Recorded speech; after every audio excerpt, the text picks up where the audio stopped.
Hi, this is Kendall Boyson, professional life and recovery coach, and you're listening to Encouragementology, the practice of instilling hope. Hi there. Thanks for joining me. On this show, we're exploring when the ripple returns, what the Starfish Story never told us, and why the small acts of kindness often matter more than we'll ever know. Have you ever wondered if something you did for another person actually made a difference? Maybe you offered a kind word, sent an encouraging text, held someone's hand through a difficult season, or simply showed up when it mattered. You never expected applause, and honestly, you never expected to hear another word about it. Life just keeps moving. Then one day, completely out of the blue, someone tells you that what you did changed something for them. Maybe it changed their day. Maybe it changed the direction they were headed. Maybe it changed far more than you ever imagined. Those moments have a way of stopping us in our tracks. Most of us spend our lives wondering if we're making any difference at all. We look around at enormous problems, endless needs, and hurting people, and it's easy to feel like whatever we have to offer is too small to matter. We begin believing that unless we can fix the whole problem, our little contribution doesn't count for much. It's an easy trap to fall into because we're surrounded by stories about big achievements, massive movements, and overnight success.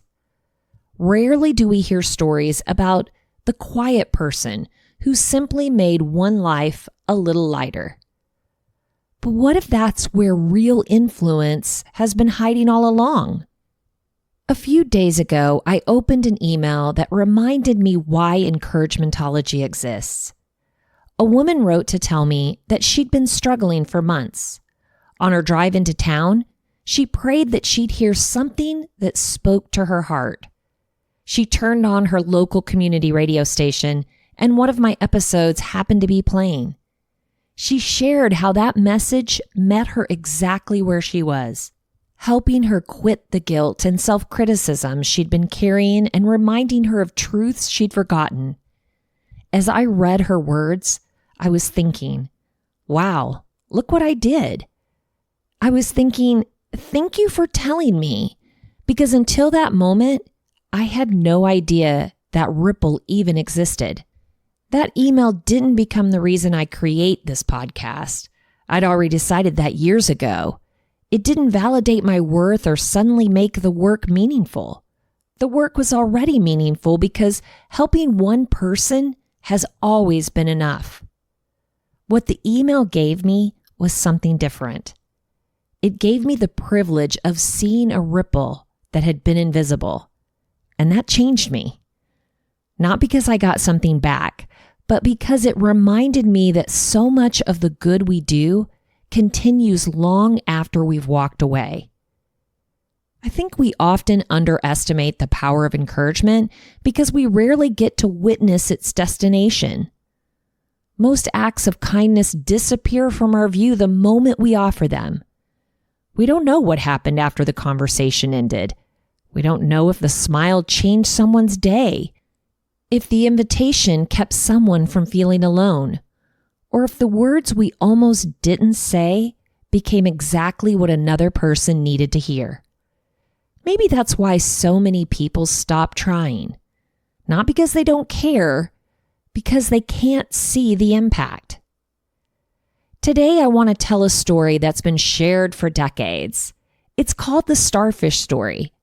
Many of you have probably heard it before, but I think there's another chapter that rarely gets told. A chapter about what happens when every once in a while, one of those ripples finds their way back to us.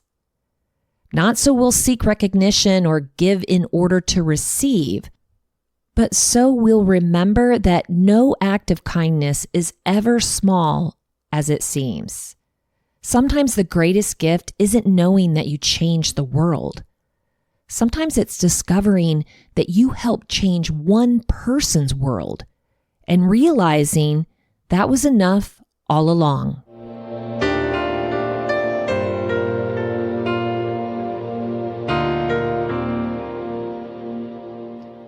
one of the things I've noticed about people, including myself, is that we have a tendency to underestimate what we can contribute.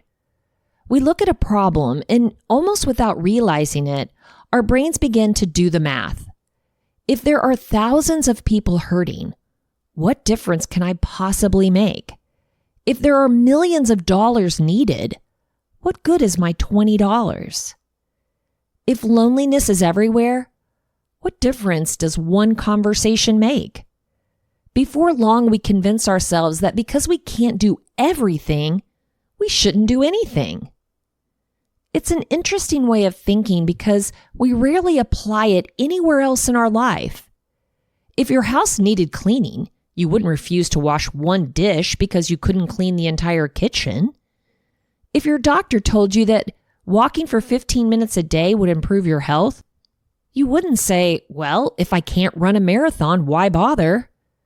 Yet somehow, when it comes to making a difference, we let perfection become the enemy of participation. I wonder if that's because we tend to measure success by scale instead of significance. We've been taught to celebrate the big numbers, thousands of followers, millions of views, record-breaking fundraising campaigns, huge volunteer efforts. Those things are wonderful, but they've quietly changed the way we evaluate our own lives. We begin believing that unless our contribution is visible, measurable, or impressive, it doesn't count. But that's not how life actually works. Most of the people who have changed your life probably didn't know they were doing it.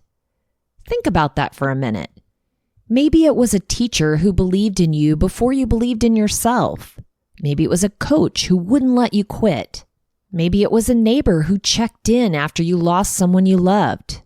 Maybe it was a stranger who offered simple kindness on a day when you were hanging by a thread.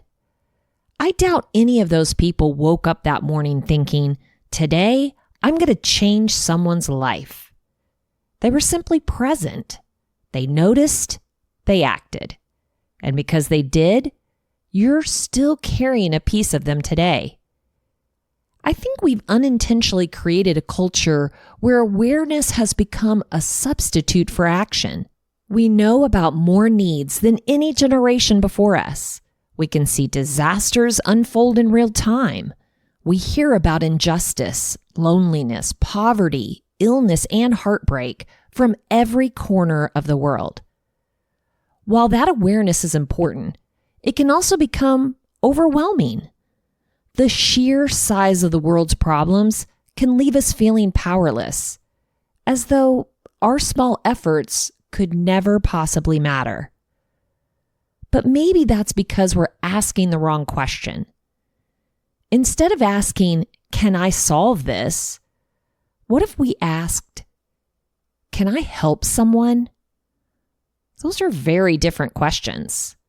One invites paralysis. The other invites participation. And I think that's exactly why the story we're about to explore has endured for so many years. It's not really a story about starfish. It's a story about perspective.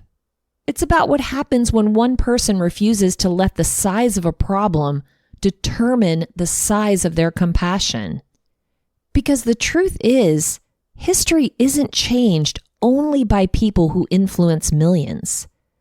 It's also changed by ordinary people who decide that the person standing right in front of them matters enough to notice. And sometimes, that's exactly where the biggest ripples begin.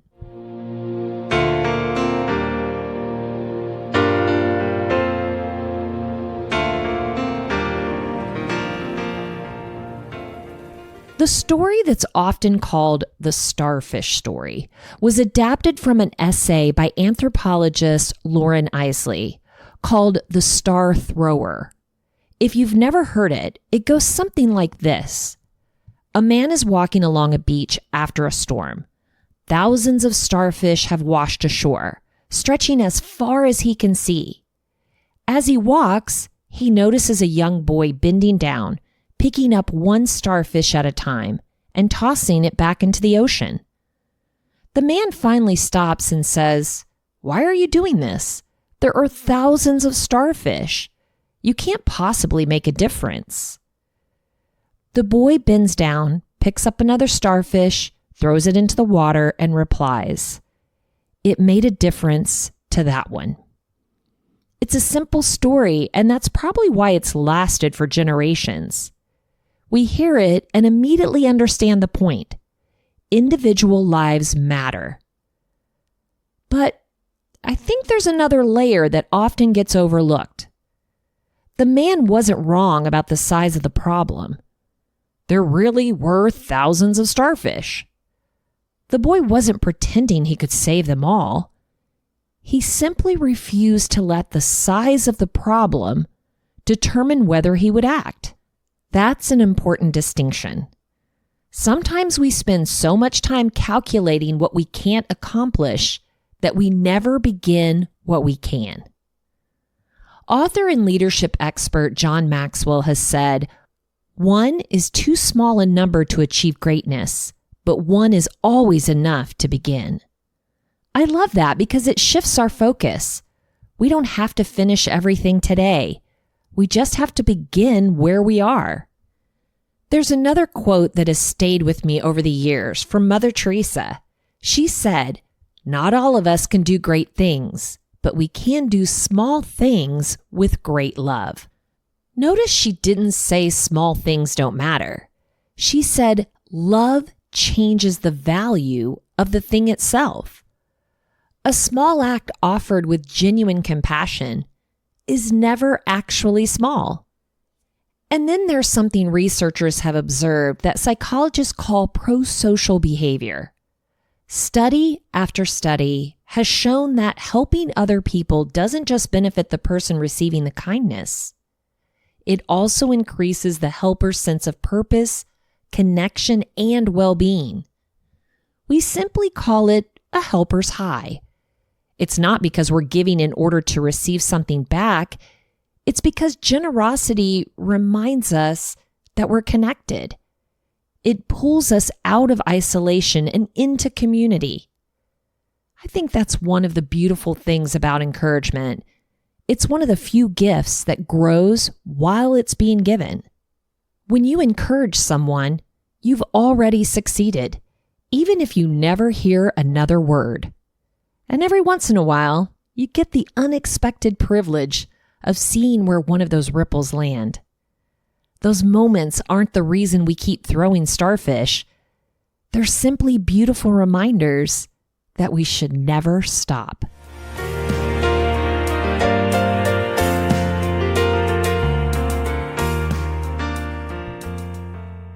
I'd like to ask you to do something today, and it's wonderfully simple.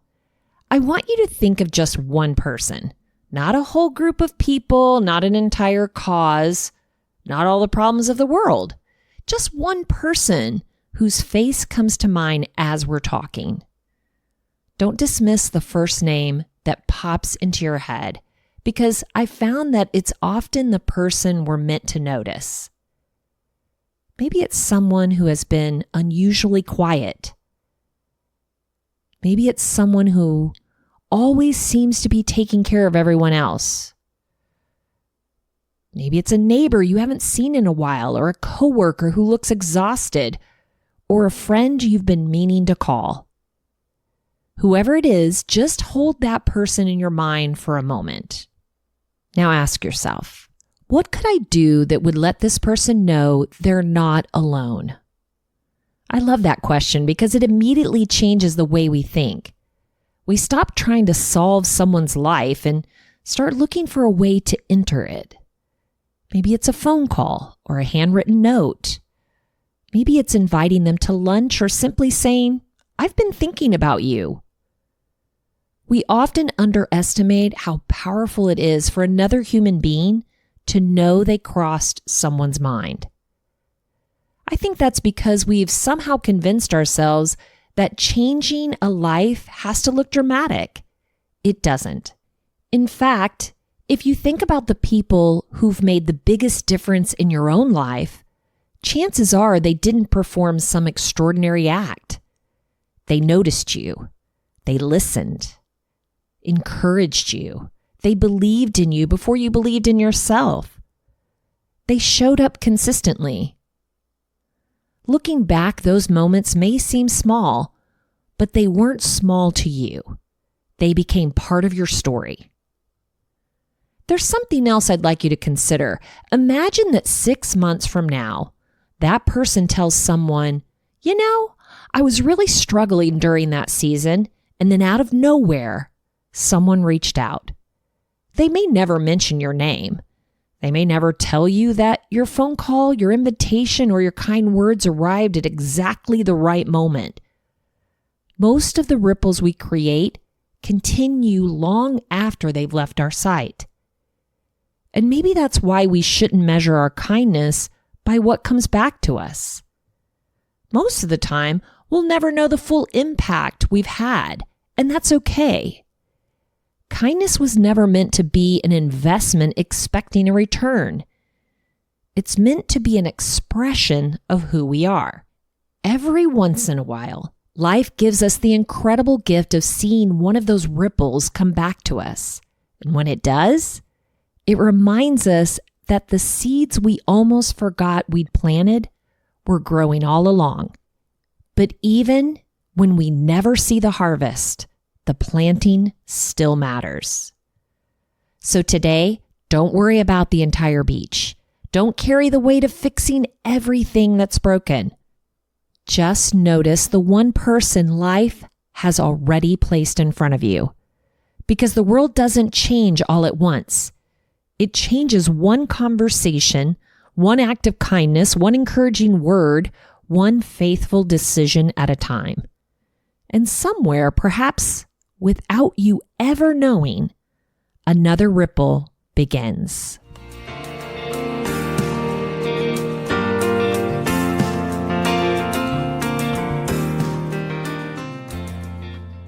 So if we believe that one person matters, the question becomes, how do we live that out? I don't think it requires a completely different life. It doesn't require more money, influence, time. It simply requires us to become more intentional about the life we're already living. The opportunities to make a difference are probably much closer than we think. We just have to begin looking for them. So the first shift is to pay attention instead of waiting for an invitation. Some of the most meaningful moments in life happen because someone noticed what everyone else overlooked. We often wait until someone asks for help, but many people never will. Pride gets in the way. Fear gets in the way. Sometimes they don't even know how to put their needs into words. Paying attention is a gift. It means slowing down enough to notice the coworker who's usually quiet, or the friend who keeps saying, "I'm fine," but doesn't sound like they mean it, or the neighbor whose routine has suddenly changed. You don't have to pry into someone's life. Sometimes simply saying, "I've been thinking about you," is enough to let them know they're not invisible. The second shift is to stop measuring your contribution by its size. This one is hard because our culture celebrates the spectacular. We assume significance has been seen by a crowd. But if you think about your own life, some of the moments you treasure most probably weren't public at all. They happened one-on-one. Someone encouraged you when you were discouraged. Someone gave you a chance. Someone forgave you. Someone believed in you before you ever had evidence to believe in yourself. None of those moments made headlines, but they changed your trajectory. Don't underestimate the quiet work of showing up consistently for the people in your life. The third shift is to trust that unseen doesn't mean unimportant. This may be the hardest one because we naturally like feedback. We want to know if our effort mattered. We plant the seed and immediately want to see the flower. But so much of life doesn't work that way. Teachers don't always know which lesson a student will remember 20 years from now. Parents don't know which conversation will shape a child's character. And friends rarely know which encouraging word kept someone from giving up. Most of the good we do disappears into someone else's story. That's not failure, that's faith. We keep planting because planting is worthwhile, not because we're guaranteed to witness the harvest. Finally, remember that encouragement multiplies. It's one of the few things that becomes larger the moment it's shared. Think about your own experience. Has someone ever encouraged you to the point that you couldn't wait to encourage someone else? Maybe a teacher believed in you, so years later, you became the mentor someone else needed. Or maybe someone extended grace to you, and now you find yourself extending more grace to others. Kindness has a way of reproducing itself. It rarely stops with the first person. It moves through families, friendships, workplaces, and communities in ways we'll never really be able to measure.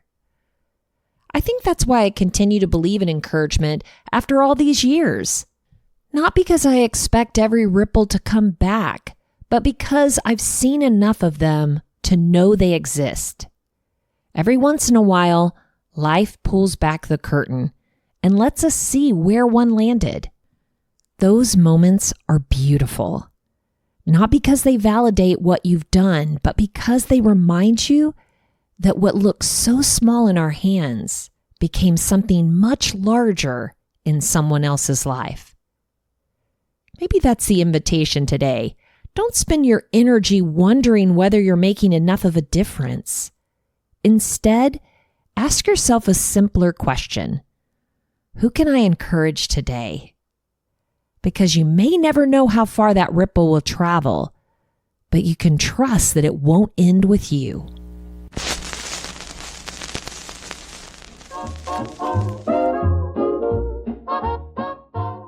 The A side is a familiar story we all know, but the B side, that's where the deeper tracks live. The A side of the Starfish Story is one we've all heard.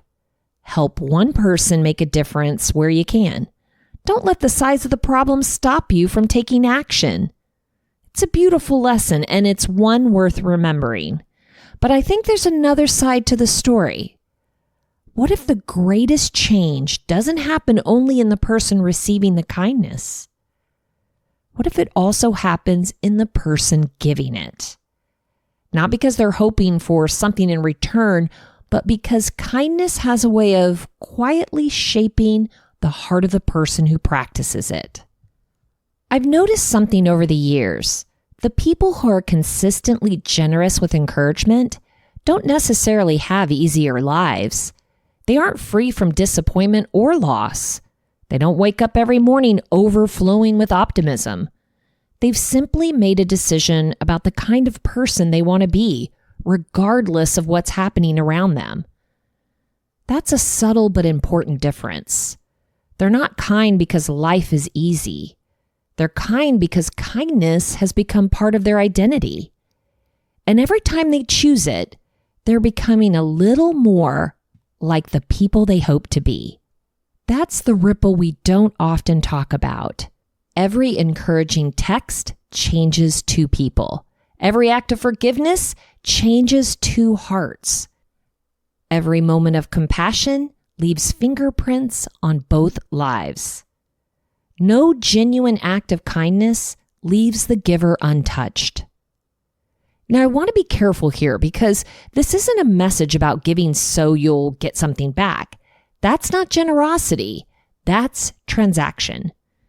If our motivation is to receive recognition or appreciation, we'll probably end up disappointed because most of the ripples we create will remain invisible to us. But every once in a while, life gives us an unexpected gift. Someone writes a letter, makes a phone call, shares the story. They tell you that something you said did matter. not because you were looking for confirmation, but because they finally had the opportunity to tell you. Those moments aren't payment, they're perspective. They remind us that there are probably hundreds of other ripples we've never seen. And maybe that's why those moments are so powerful. Because once you've seen even one ripple return, you realize you'll never know how many others are still making their way across the water. Before we close today, I want to remind you to download the free 5-day journaling companion found in the show notes. If today's conversation stirred something in you, I hope you'll spend a few quiet moments with the journal this week. Sometimes the greatest change doesn't happen while we're listening. It happens when we slow down long enough to reflect.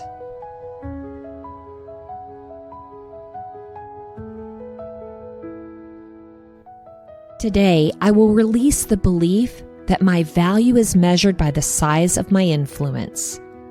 I don't have to reach everyone to matter to someone.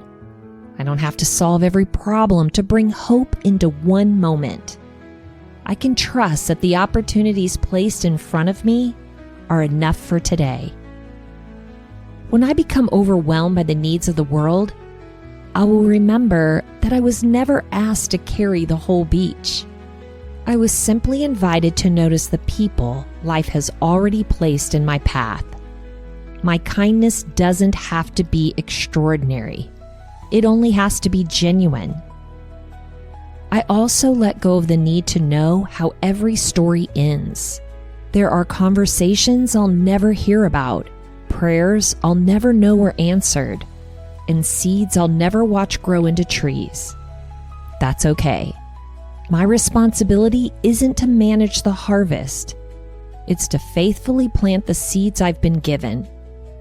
And if every once in a while one of those ripples finds its way back to me, I'll receive it with gratitude, not as proof that I mattered, but as a gentle reminder that love continues working long after I can no longer see it.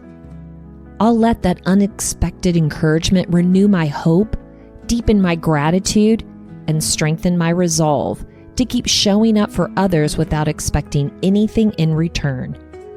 Today, I'll remember that every life I touch belongs to someone deeply loved.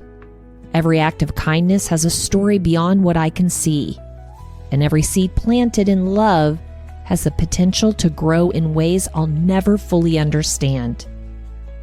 Today, I will choose faithfulness over visibility, trusting that the smallest act of love is never wasted.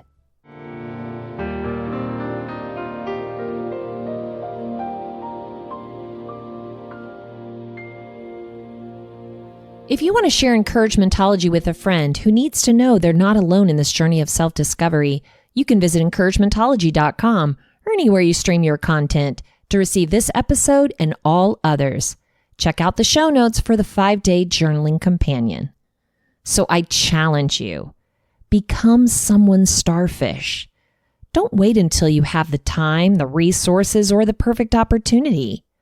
Reach out, encourage someone, plant a seed of kindness, and then release it without needing to know where the ripple will go. And if one day that ripple finds its way back to you, receive it as a beautiful reminder to keep planting, keep encouraging, and keep believing that one person is enough.